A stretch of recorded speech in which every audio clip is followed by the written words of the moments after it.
ঢেলে সাজানো হবে স্বাস্থ্য বিভাগ, নতুন মহাপরিচালক নিয়োগে প্রধানমন্ত্রীর সাথে আলোচনা করতে চান স্বাস্থ্যমন্ত্রী। আরো ৪২ মৃত্যু, নতুন শনাক্ত ২৭৪৪, সংক্রমণ এড়াতে সূর্যের আলো লাগানোর পরামর্শ।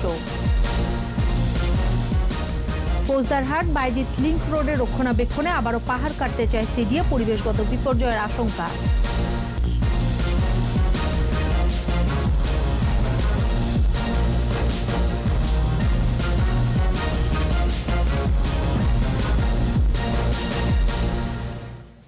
শুনছিলেন ফার্স্ট সিকিউরিটি ইসলামী ব্যাংক লিমিটেড সংবাদ শিরোনাম। আমন্ত্রণ জানাচ্ছি ২১ চট্টগ্রাম সংবাদে। সাথে আছি আমি সোনিয়া স্নিগ্ধা। দর্শক, ২১ টেলিভিশনের সংবাদ একই সাথে সরাসরি দেখতে পাবেন আমাদের ফেসবুক পেজ www.facebook.com/2124 অনলাইনে। স্বাস্থ্য অধিদপ্তরের নতুন মহাপরিচালক নিয়োগের ক্ষেত্রে এবার অতিরিক্ত সতর্ক স্বাস্থ্য মন্ত্রণালয়। এ বিষয়ে দরকার হলে প্রধানমন্ত্রীর সাথে আলোচনা করতে চান স্বাস্থ্যমন্ত্রী। নিজের কার্যালয়ে ব্রিফিংয়ে তিনি জানান, স্বাস্থ্য খাতের অনিয়ম রোধে সরকার একটি শক্তিশালী টাস্ক ফোর্স গঠন করেছে। এদিকে আবুল কালাম আজাদের পদত্যাগপত্র গ্রহণ করেছে জনপ্রশাসন মন্ত্রণালয়। এ নিয়ে তথ্যমন্ত্রী বলেছেন, এই সেক্টর এখন ঢেলে সাজাতে হবে। প্রণব চক্রবর্তী রিপোর্ট। করোনা মহামারীর শুরুতেই স্বাস্থ্য অধিদপ্তরের মাস্ক পিপিইতে দুর্নীতির চিত্র সামনে চলে আসে। স্বাস্থ্য খাতের রুগ্ন চেহারা বেরিয়ে আসতে থাকে একের পর এক ঘটনায়। রিজেন্ট জেকেজি কাণ্ডে স্বাস্থ্য অধিদপ্তরের দায়িত্বশীলদের ভূমিকা নিয়ে প্রশ্ন ওঠে। অনুমোদনহীন রিজেন্ট হাসপাতালের সাথে কিভাবে চুক্তি হয় তা নিয়ে সমালোচনার ঝড় ওঠে। এসব কেলেঙ্কারির মধ্যে স্বাস্থ্য অধিদপ্তর থেকে সরে দাঁড়ান মহাপরিচালক আবুল কালাম আজাদ। তার পদত্যাগপত্র দুপুরে জনপ্রশাসন মন্ত্রণালয়ে এসে পৌঁছে। নিয়ম অনুযায়ী ব্যবস্থা হবে বলে জানান স্বাস্থ্যমন্ত্রী। স্বাস্থ্য ব্যবস্থা যাতে আরও ভালো হয়, ভালো করে কাজ করতে পারে, সেই জন্য আমরা একটা টাস্ক ফোর্স গঠন করেছি। পরীক্ষায় কত নাম্বার পেলেন এইটার উপরে ডিপেন্ড করে আপনি পরীক্ষা কেমন দিয়েছেন। আমরা মনে করি স্বাস্থ্য মন্ত্রণালয় ভালো নাম্বার পেয়েছে। নাম্বারটা কি? যে আমাদের মৃত্যুর হার 1.5%। এটা হলো সবচেয়ে বড় নাম্বার। দীর্ঘদিন পর সাংবাদিকদের মুখোমুখি হয়ে মন্ত্রী জানান, অধিদপ্তরের নতুন মহাপরিচালক নিয়োগে এবার সতর্ক থাকবে মন্ত্রণালয়। জনপ্রশাসন এটাকে সিদ্ধান্ত নেবে, পরবর্তী পদক্ষেপ কি তারা নেবে। আমরাও দেখব যেখানে যেখানে প্রয়োজন পরিবর্তনের সেই বিষয়গুলো আমরা অবশ্যই দেখব। আমরা চাই যে এখানে সুষ্ঠু পরিচালনা হোক, মানুষ সেবা পাক। আমরা সকলে মিলেই তো আলোচনা করেই একটা সিদ্ধান্ত নেওয়া হবে এবং সর্বোচ্চ পর্যায়ে আমরা আলোচনা করব এবং সিদ্ধান্ত আমরা নিব। আমরা দরকার হলে মাননীয় প্রধানমন্ত্রীর সাথে আমরা এই বিষয়ে আলোচনা করে নিব। নিজ দপ্তরে তথ্যমন্ত্রীও স্বাস্থ্য খাতের হালচাল নিয়ে কথা বলেন। আমি স্বাস্থ্য অধিদপ্তরের মহাপরিচালককে ধন্যবাদ জানাই, তিনি পদত্যাগ করেছেন এই জন্য। কারণ স্বাস্থ্য অধিদপ্তর নিয়ে জনমনে অনেক অসন্তোষ তৈরি হয়েছিল। তার পদত্যাগটি আমি মনে করি স্বাস্থ্য অধিদপ্তরকে ঢেলে সাজানোর ক্ষেত্রে ইতিবাচক ভূমিকা পালন করবে। এদিকে সরিয়ে দেওয়া হয়েছে স্বাস্থ্য অধিদপ্তরের হাসপাতাল বিভাগের পরিচালক ডাক্তার আমিনুল হাসানকে। রিজেন্টের সঙ্গে চুক্তিতে তার দিকে অভিযোগের আঙুল ওঠায় এ সিদ্ধান্ত নিল মন্ত্রণালয়। প্রণব চক্রবর্তী, ২১ টেলিভিশন, ঢাকা। শাহেদ সাবরিনা কাণ্ডের পর তাদের বিষয়ে খোঁজ খবর করছে এনবিআর। এরই মধ্যে তাদের ব্যাংক হিসাবের তথ্য চাওয়া হয়েছে বিভিন্ন ব্যাংক ও আর্থিক প্রতিষ্ঠানের কাছে।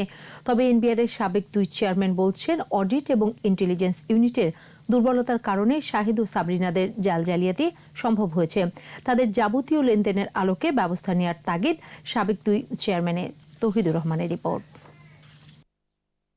Regent chairman Shahed, JKG health কেয়ারের আরিফুল ও ডাক্তার সাবরিনার নানান জালিয়াতিকাণ্ডের পর নড়ে চড়ে বসে প্রশাসন। রিজেন্ট হাসপাতাল, Regent KCS limited, Regent IT solution, Regent design কর্মসংস্থান সোসাইটি সহ বেশ কয়েকটি ব্যবসা প্রতিষ্ঠানের নামে বছরের পর বছর প্রতারণা চালিয়ে আসছিল শাহেদ। জালিয়াতির শেকড় বের করতে শাহেদ এবং ইব্রাহিম খলিলের ব্যাংক অ্যাকাউন্ট বন্ধ সহ ব্যবস্থা নিতে ৮০টি আর্থিক প্রতিষ্ঠানের সহায়তা চেয়ে চিঠি পাঠিয়েছে এনবিআরের সেন্ট্রাল ইন্টেলিজেন্স সেল। একইভাবে আরিফুল চৌধুরী ও ডাক্তার সাবরিনা চৌধুরীর জেকেজি ও ওভাল অ্যাডভার্টাইজিং লিমিটেডের অনিয়ম বের করতে ব্যাংক ও আর্থিক প্রতিষ্ঠানের কাছে চিঠি দিয়েছে এনবিআর। জেকেজি ও রিজেন্ট কাণ্ডের জন্য এনবিআর সহ কয়েকটি প্রতিষ্ঠানের দুর্বলতাকে দায়ী করেন এনবিআরের সাবেক 2 চেয়ারম্যান। PIN আর ভ্যাটের ক্ষেত্রে BIN, timely reporting of taxes, কি পরিমাণ ট্যাক্স দেয়, শুরু থেকে এগুলো মনিটরিং করা দরকার ছিল। রিচ এবং ইন্টেলিজেন্স যেগুলো আছে এনবিআর হ্যাঁ এইগুলোকে আরো জোরদার করা যায়। এনবিআর আগে থেকেই গোড়া থেকে এইগুলোকে মনিটর করা দরকার ছিল। করোনার বিশেষ চিকিৎসার জন্য প্রতিষ্ঠিত বা প্রস্তাবিত কোনো বিশেষ হাসপাতাল, সেটাতে অবশ্যই এনবিআরের সেই ধরনের বিশেষ অনুমোদনের প্রয়োজন ছিল। ইকুইপমেন্টস সেগুলো যথাযথভাবে আমদানি করা হয়েছে কিনা বা অথবা অন্য কোনো জায়গা থেকে কেনা হলেও সেটা যথাযথভাবে আমদানি শুল্ক বা যা কিছু দেওয়া সেগুলো পরিশোধ করে কেনা হয়েছে কিনা সেটাও দেখার দায়িত্ব এনবিআরের থাকে। তবে রিজেন্ট ও জেকেজির জালিয়াতির তদন্তের বিষয়ে কথা বলতে রাজি হননি এনবিআরের সেন্ট্রাল ইন্টেলিজেন্সের মহাপরিচালক। তৌহিদুর রহমান, 21 টেলিভিশন, ঢাকা। করোনা সংক্রমণের 137তম দিনে আরও 42 জনের মৃত্যু হয়েছে। এ নিয়ে মোট মৃত্যু 2751। একদিনে শনাক্ত হয়েছে 2744 জন। শনাক্তের হার 22.77%। কোভিড সংক্রান্ত নিয়মিত বুলেটিনে স্বাস্থ্য অধিদপ্তর জানিয়েছে মোট আক্রান্তের সংখ্যা এখন 2,13,254। মৃত 42 জনের মধ্যে পুরুষ 30 এবং নারী 12 জন। কোভিড-19 এ পর্যন্ত 2,168 জন পুরুষ এবং 583 জন নারীর মৃত্যু হয়েছে। বুলেটিনে করোনা সংক্রমণ এড়াতে সুষম খাদ্য গ্রহণ ও সূর্যালোকে কিছু সময় কাটানোর পরামর্শ দেওয়া হয়েছে।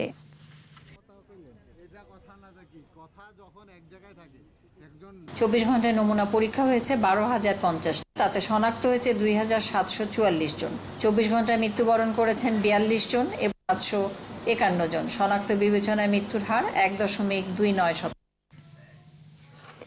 অক্সিজেন সিলিন্ডারের মূল্য নির্ধারণ সহ 5 নির্দেশনার বিষয়ে 16 আগস্টের মধ্যে পূর্ণাঙ্গ রিপোর্ট দিতে স্বাস্থ্য অধিদপ্তরকে নির্দেশ দিয়েছেন হাইকোর্ট। বিচারপতি এনায়েতুর রহিমের ভার্চুয়াল বেঞ্চ এ আদেশ দেন। হাইকোর্টের নির্দেশে করোনায় রোগীদের চিকিৎসার অবহেলা নিয়ে অভিযোগ অনুসন্ধান করার জন্য দেশের সকল জেলার সিভিল সার্জনের নেতৃত্বে 4 সদস্যের কমিটি গঠন করা হয়েছে বলে আদালতকে জানিয়েছে স্বাস্থ্য অধিদপ্তর। এর আগে ভিন্ন 4টি রিটের শুনানি নিয়ে কয়েক দফা নির্দেশনা দেন হাইকোর্ট।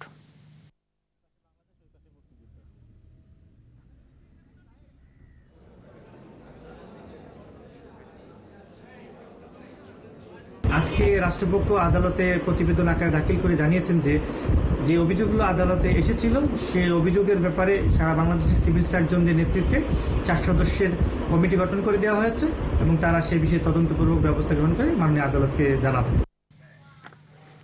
বিলুপ্তির হাত থেকে দেশি প্রজাতির মাছ রক্ষার আহ্বান জানিয়েছেন প্রধানমন্ত্রী শেখ হাসিনা।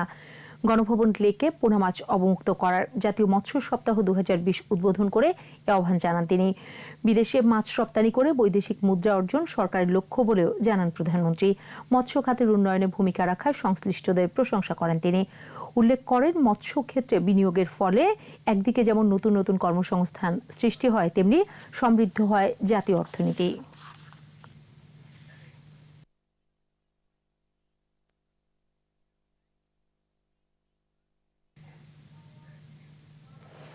ফৌজদারহাট বায়োজিৎ লিংক রোডের রক্ষণাবেক্ষণের নামে আবারও পাহাড় কাটতে চায় চট্টগ্রাম উন্নয়ন কর্তৃপক্ষ সিডিএ।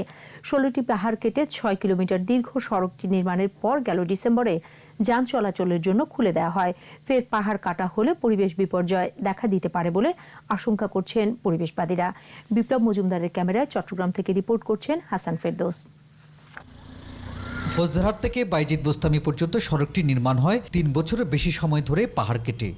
সড়ক নির্মাণে 2.5 লাখ ঘনফুট মাটি কাটার অনুমতি দিয়েছিল পরিবেশ অধিদপ্তর, কিন্তু 70,000 ঘনফুটের বেশি পাহাড় কাটায় সিডিএকে 10 কোটি টাকা জরিমানা করে পরিবেশ অধিদপ্তর। ঠিকাদারি প্রতিষ্ঠানকে জরিমানা করা হয় 5 কোটি টাকা।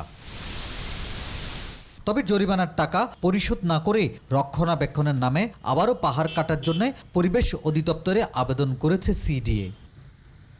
আমরা তাদেরকে টোটাল পাহাড়ের কি বর্তমান কি পরিস্থিতি ওইটা মেজারমেন্ট করে তাদেরকে আমরা মেজারমেন্ট শিটটা দিচ্ছি। তারপর তারা আমরা জয়েন্ট ভেরিফিকেশন করে মানে তারা আমাদেরকে অনুমোদন দেবে কীভাবে স্লোপ করে পাহাড়টা কাটতে হবে। এটা পাওয়ার পরে আমরা কাজ শুরু করবো আর কি।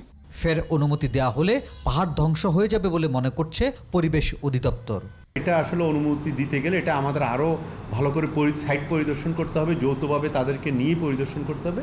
পরিদর্শন করার পরে আসলে বাস্তবে কাজটা করার জন্য যতটুকু মিনিমাম যতটুকু দেওয়া প্রয়োজন এতটুকু হয়তো দেওয়া যাবে। এভাবে পাহাড় কাটা হলে পরিবেশ বিপর্যয় দেখা দিতে পারে বলছে পরিবেশবাদীরা।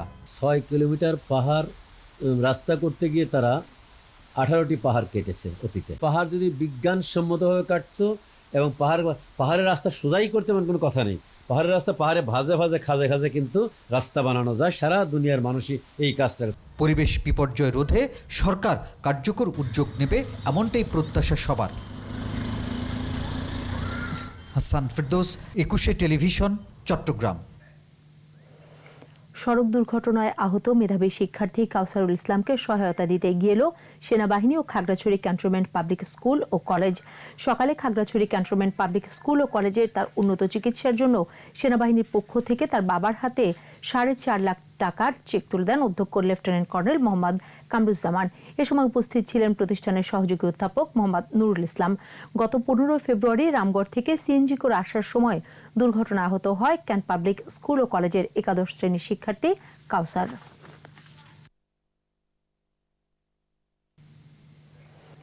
চট্টগ্রামের পটিয়ায় করোনার কারণে ক্ষতিগ্রস্তদের ত্রাণ সহায়তা দিয়েছে জাতীয় সংসদের হুইপ শামসুল হক চৌধুরী।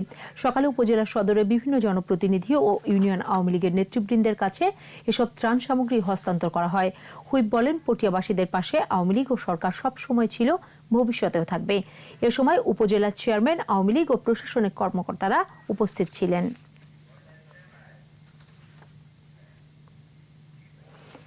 জিপিএইচ ইস্পাত 1000 অক্সিজেন সিলিন্ডার দিয়েছে চট্টগ্রামের জেলা প্রশাসককে। জেলা প্রশাসক মোহাম্মদ ইলিয়াস হোসেনের হাতে অক্সিজেন সিলিন্ডার হস্তান্তর করা হয়। এ সময় সিভিল সার্জন শেখ ফজলে রাব্বি, অতিরিক্ত জেলা প্রশাসন কামাল হোসেন, জিপিএইচ ইস্পাতের অতিরিক্ত ব্যবস্থাপনা পরিচালক আলমাস শিমুল সহ ঊর্ধ্বতন কর্মকর্তারা উপস্থিত ছিলেন। জেলা প্রশাসক জানান, এসব অক্সিজেন সিলিন্ডারের মধ্যে 500টি গ্রামাঞ্চলের হাসপাতালে এবং বাকি সিলিন্ডার চট্টগ্রাম মা ও শিশু হাসপাতাল, জেনারেল হাসপাতাল ও ফিল্ড হাসপাতালে দেওয়া হবে।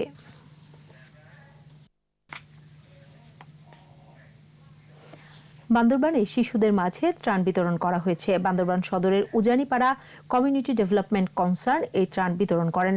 সামাজিক দূরত্ব মেনে শিশুদের চাল, ডাল, তেল, ময়দা দেওয়া হয়।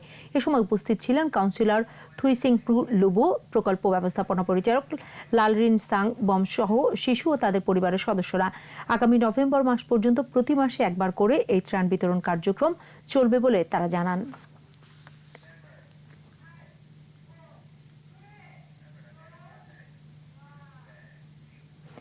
করোনার প্রভাবে ব্যাহত হয়েছে অন্তত 30,000 ফ্ল্যাটের নির্মাণ কাজ। এর ফলে ক্ষতিগ্রস্ত হয়েছে নির্মাণ সংশ্লিষ্ট খাতগুলোর উপর নির্ভরশীল প্রায় 1 কোটি মানুষ।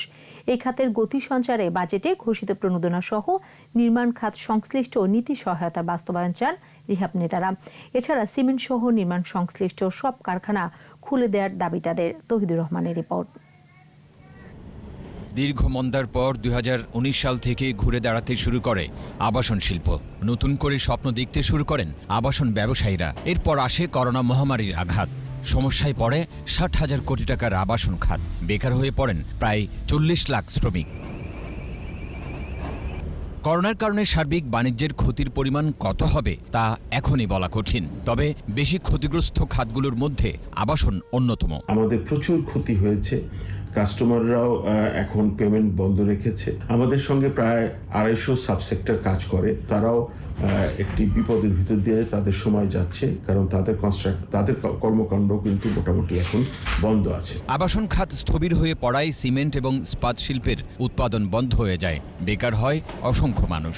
অর্থনীতিতে গতি আনতে আবাসন এবং সংশ্লিষ্ট খাতগুলো দ্রুত চালু করার দাবি ব্যবসায়ী নেতাদের। পাশাপাশি কাঁচামাল আমদানিতে কর কমানো সহ নীতি সহায়তার দাবি জানান তারা। এমনি তো আমরা আগে অবস্থা খুবই খারাপ ছিল, কারণ যখনই মিনিমাম ট্যাক্সটা করলো আমাদের সেরকম প্রফিট হচ্ছিল না। আমরা তো লস তখনই করছিলাম, আর এখন এই লসটা আরো ঘনীভূত হয়ে গেছে আপনার কোভিড আসার পরে। উন্নয়ন বাজেট যথেষ্ট আছে, কিন্তু পরিপূর্ণ বাস্তবায়ন কখনোই হয়নি।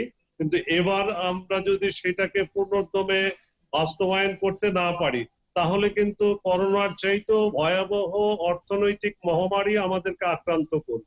ঋণ সুবিধা নিশ্চিত করা গেলে করোনার বিরূপ প্রভাব থেকে বের হতে পারবেন বলে আশা করেন র্যাব সভাপতি। বাজেটের পরে আমরা সর্বসাকুল্যে আমাদের রেজিস্ট্রেশন কস্ট সর্বনিম্ন 10% নেমে এসেছে, which is good for our customer. যদি তহবিল গঠন করা যায় তবে সেই তহবিল থেকে রিফাইন্যান্সিং করে কমার্শিয়াল ব্যাংকগুলো হোম লোনের ব্যবস্থা করতে পারবে। পূর্ণগতি সঞ্চারের আগেই টিকে থাকার নীতি ধরে এগোতে হবে বলে জানান উদ্যোক্তারা। তৌহিদুর রহমান, 21 টেলিভিশন, ঢাকা। শেষ করছি 21 চট্টগ্রাম সংবাদ। তবে যাবার আগে ফার্স্ট সিকিউরিটি ইসলামী ব্যাংক লিমিটেড সংবাদ শিরোনামগুলো আরো একবার। ঢেলে সাজানো হবে স্বাস্থ্য বিভাগ, নতুন মহাপরিচালক নিয়োগে প্রধানমন্ত্রীর সাথে আলোচনা করতে চান স্বাস্থ্যমন্ত্রী। আরও 42 মৃত্যু, নতুন শনাক্ত 2744, সংক্রমণ এড়াতে সূর্যের আলো লাগানোর পরামর্শ। ফৌজদারহাট বাইজিৎ লিংক রোডে রক্ষণাবেক্ষণে আবারও পাহাড় কাটতে চায় সিডিএ, পরিবেশগত বিপর্যয়ের আশঙ্কা।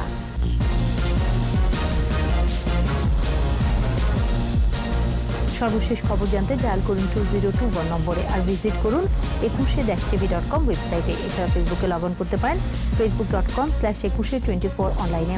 এতক্ষণ সাথে থাকার জন্য ধন্যবাদ। পরের সংবাদ সন্ধ্যা 7টায় দেখার আমন্ত্রণ রইল। স্বাস্থ্যবিধি মেনে চলুন, সুস্থ থাকুন।